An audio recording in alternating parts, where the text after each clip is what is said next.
So picture this. You're sitting at your desk on a Tuesday afternoon and you get that notification. Your paycheck just hit. And for exactly 3 seconds, maybe 4, you feel this little rush of relief. Like, okay, everything's fine, the bills are covered, I can breathe. But then by Thursday, maybe Friday if you're lucky, that feeling is completely gone. You're back to that low-level anxiety about money that just sits there in the background of everything you do. You're making decent money. Maybe you even got a raise in the last year or two. But somehow you don't feel any less stressed about finances than you did when you were making $20,000 less. And here's the thing, that's not actually a coincidence. That's not you being bad with money. That's your brain hitting a very specific psychological threshold that most people never even realize exists. My name is Ely, and I spend way too much time thinking about how people make money decisions. If you're someone who struggles with feeling behind financially despite earning more, hit subscribe and give this video a thumbs up. Now look, we've all heard that money can't buy happiness, right? That's the cliche everyone throws around at dinner parties to feel philosophical. But what most people don't realize is that there's actual hard data on exactly when money stops reducing your stress levels, and it's way lower than you think.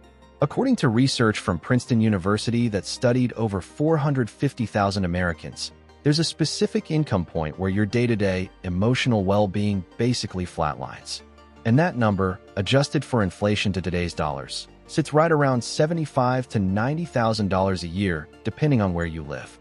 Now you might be thinking, wait, that seems low. I know plenty of people making 6 figures who are stressed out of their minds about money. And you're absolutely right. That's exactly the problem I'm talking about. Here's what happens.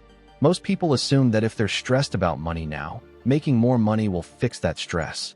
It's logical. It makes sense. If you're anxious because you can't cover your rent comfortably, then getting a raise that lets you cover rent plus have some leftover should reduce that anxiety. And it does, but only up to a point. Once you cross that threshold where your basic needs are met, where you're not worried about keeping the lights on or whether you can afford to fix your car if it breaks down, something weird happens. You keep earning more, but your stress levels don't actually go down. They just shift to different things. You go from stressing about whether you can afford rent to stressing about whether you're saving enough for retirement. From worrying about emergency expenses to worrying about optimizing your investment returns. The anxiety doesn't disappear. It just upgrades. This is where it gets interesting. There's this concept in behavioral economics called hedonic adaptation, and it's basically your brain's annoying tendency to get used to whatever your current situation is and then reset its expectations accordingly. You get that $10,000 raise you've been dreaming about, and for the first month you feel amazing. You're covering bills easier. Maybe you go out to dinner a few more times, you buy that thing you've been wanting. But within 3 to 6 months, according to studies on income satisfaction, your happiness level returns almost exactly to where it was before the raise. Your brain has adapted. What felt like abundance becomes the new normal, and suddenly you're looking at the next level up thinking that's what you need to finally feel secure. Now you might be thinking, okay, but isn't that just human nature? Aren't we supposed to want to keep improving our situation? And yes, to some extent. But here's what most people don't realize. This adaptation pattern doesn't just affect your happiness. It completely reshapes your spending in ways that actually increase your financial stress, even as your income grows. Let me give you a real example. Say you're making $50,000 a year and you get bumped up to $70,000. That's a 40% increase. That's substantial. Most people in that situation don't just pocket the extra $20,000. They don't wake up one day and say, great, now I have an extra $1,600 a month after taxes to save or invest. What actually happens is their lifestyle expands to match the new income level, sometimes even faster than the income grew. This phenomenon has a name. It's called lifestyle creep, and it's one of the most destructive patterns in personal finance because it happens so gradually that you don't even notice you're doing it. You move to a slightly nicer apartment because, hey, you can afford an extra $300 a month now. You upgrade your car because the old one still works, but you deserve something more reliable, right? You start shopping at the nicer grocery store, getting takeout more often, buying better clothes because you need to look professional for your new position. Each individual decision feels completely reasonable. Each one is justifiable. But when you add them all up, that extra $1,600 a month has evaporated, And you're right back where you started in terms of how much breathing room you have at the end of the month. Here's the thing that really gets me. A study from the Bureau of Labor Statistics found that households earning between $75,000 and $100,000 saved on average only about 9% more of their income than households earning $50,000 to $75,000. 9%, even though they're making significantly more money, because the extra income got absorbed into a higher baseline lifestyle. And this pattern continues all the way up the income ladder. People making $200,000 a year often feel just as financially stretched as people making $80,000 because their fixed expenses have scaled up to match. Bigger mortgage, private school tuition, nicer cars that need premium gas and expensive maintenance, vacations that cost $4,000 instead of $400. Now look, I'm not saying everyone should live like they're broke forever. I'm not advocating that you keep eating ramen and living with roommates even after you're making six figures. That's miserable, and that's not the point. The point is understanding that if you don't consciously control this adaptation process, your brain will do it automatically, and it will do it in a way that maximizes your stress rather than minimizing it. Because here's what happens when you let your lifestyle expand to match your income. You lock yourself into higher fixed costs. That nicer apartment isn't a one-time expense. It's a commitment that repeats every single month. That car payment, that gym membership, that subscription service ecosystem you've built up, those streaming platforms and meal kits and cloud storage plans, they all become part of your new baseline. And suddenly you're trapped in what I call the income expense treadmill. You're making more, but you need to make more just to maintain your current lifestyle. You've eliminated your margin. And margin, that gap between what you earn and what you need, is the actual thing that reduces financial stress, not your total income, the size of your buffer.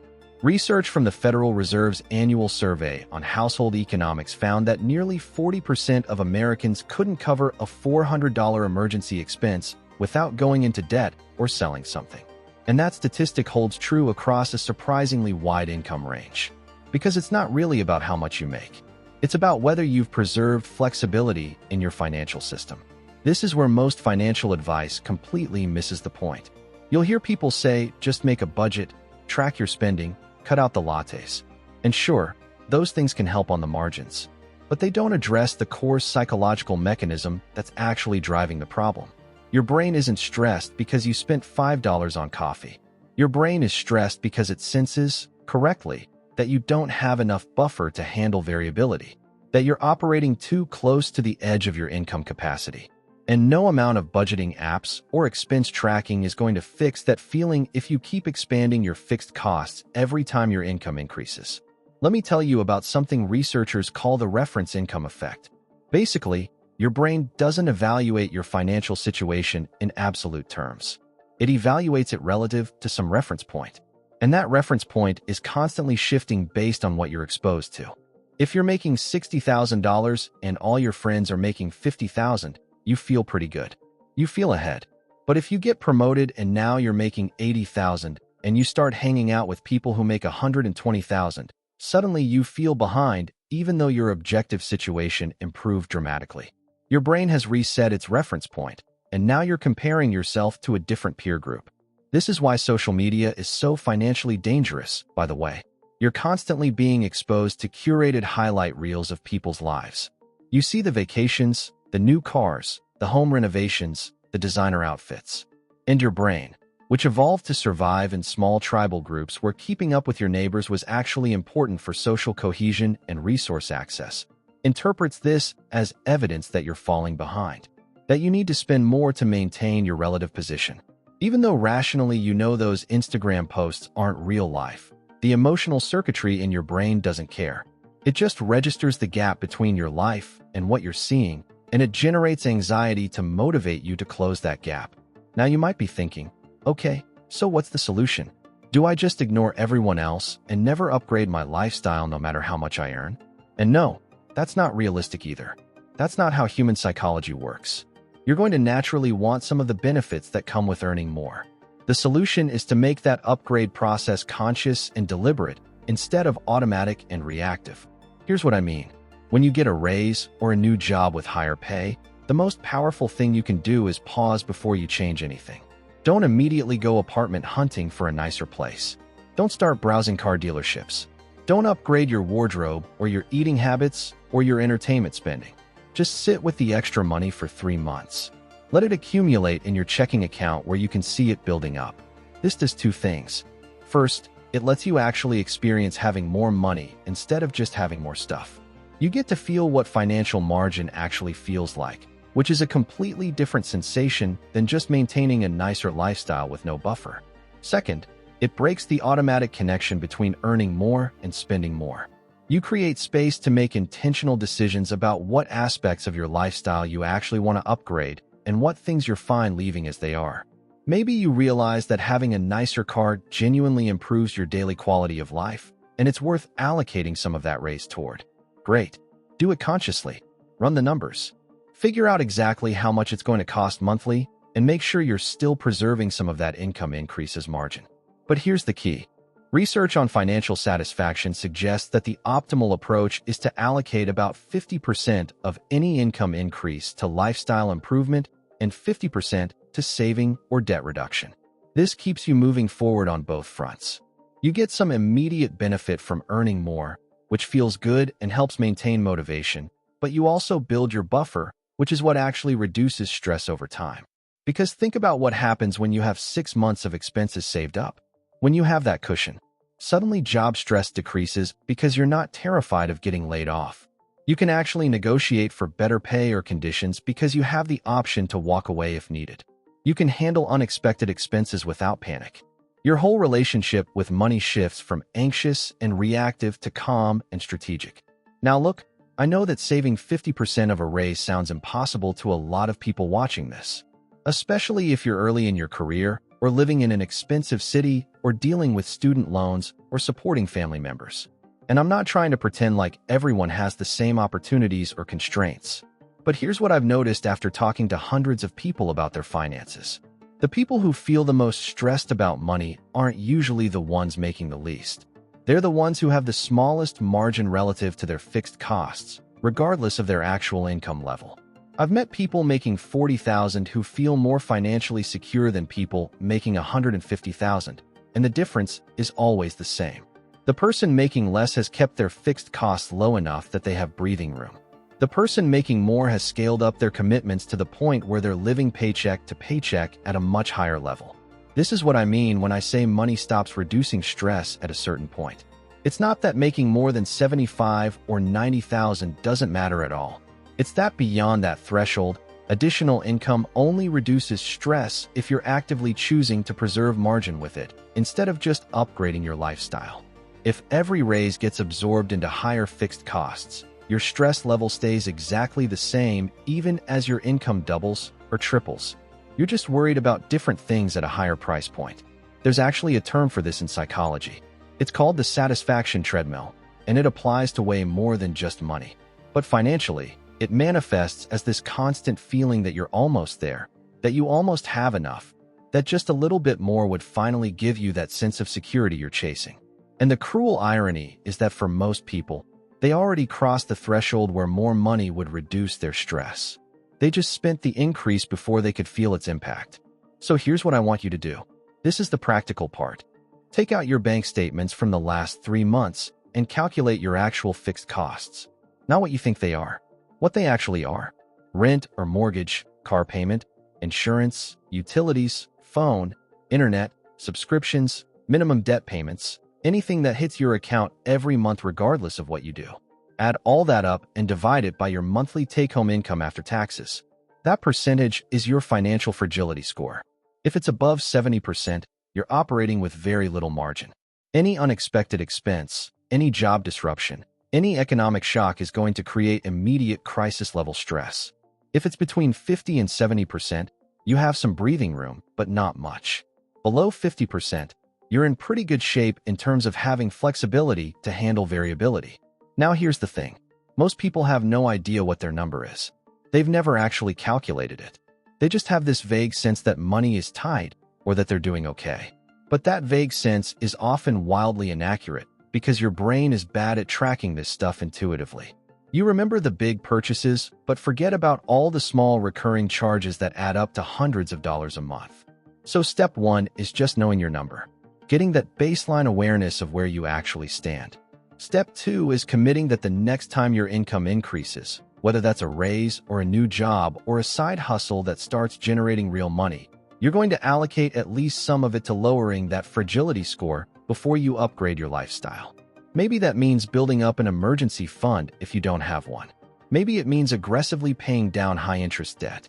Maybe it means just letting your checking account buffer grow, so you're not living quite so close to zero at the end of every month. The specific tactic matters less than the principle, which is that you're prioritizing margin over lifestyle inflation. And look, I get it.